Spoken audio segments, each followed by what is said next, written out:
Good morning. I asked God to help me find a message that I could present from the heart. Well, last week, Thursday morning at 2:30 a.m., I was awakened by what I often refer to as a divine intervention by the Holy Spirit. It took getting into my adult years to realize and accept that what we often refer to as a gut feeling is really the Holy Spirit through our subconscious, pointing us into making the right choices. Sadly, probably like many of you, we ignore that little voice telling us what is right and do what feels good or seems right at the moment, which I have found is always the wrong decision when we look back on what we should have done. My podcast, as I prepared for today, actually was real obvious. It was the Lord's Prayer. Our Father, who art in heaven, hallowed be thy name. Thy kingdom come, thy will be done, on earth as it is in heaven. Give us this day our daily bread, and forgive us our trespasses, as we forgive those who trespass against us. And lead us not into temptation, but deliver us from evil. For thine is the kingdom, and the power, and the glory, forever and ever. We have all said this prayer countless times throughout our lives, usually without really taking to heart the words themselves. I can honestly say that for many years, every Saturday, when we say the Lord's Prayer at Saturday service, I look up at the crucifix and try to feel every word. The Lord's Prayer is the one prayer. All the lessons we need to live by are clearly spelled out.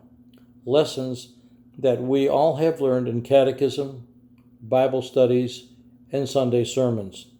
But for the sake of this podcast, let me focus in on one phrase. And forgive us our trespasses, as we forgive those who trespass against us.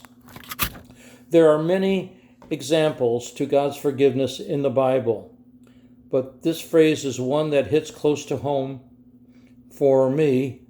Some of those phrases referencing forgiveness are from Matthew chapter 6, verses 14 and 15, Mark chapter 11, verse 25, and Luke chapter 6, verse 37. We have all judged others, and I am not an exception. We all know someone, and yes, maybe ourselves, who have held a grudge for years. Sadly, many times we forget why we still hold that grudge or maintain a cold heart. Relationships get ruined, families destroyed, and to what avail?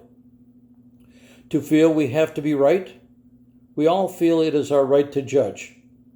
Because our feelings got hurt, mistakes were made. But no one knows what is in the heart of the one that you cannot forgive, except that person and God.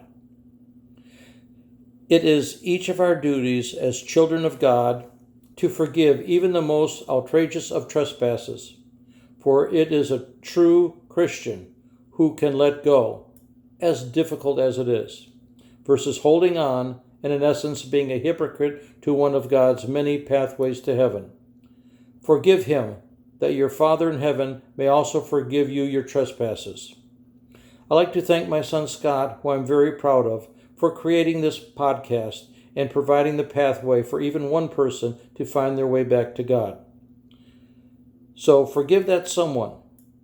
Make that call to someone you have not spoken to for too long. Once you do that, be assured your heart will be lightened and you will be blessed by the Father. With that, have a good weekend. God bless you and your family.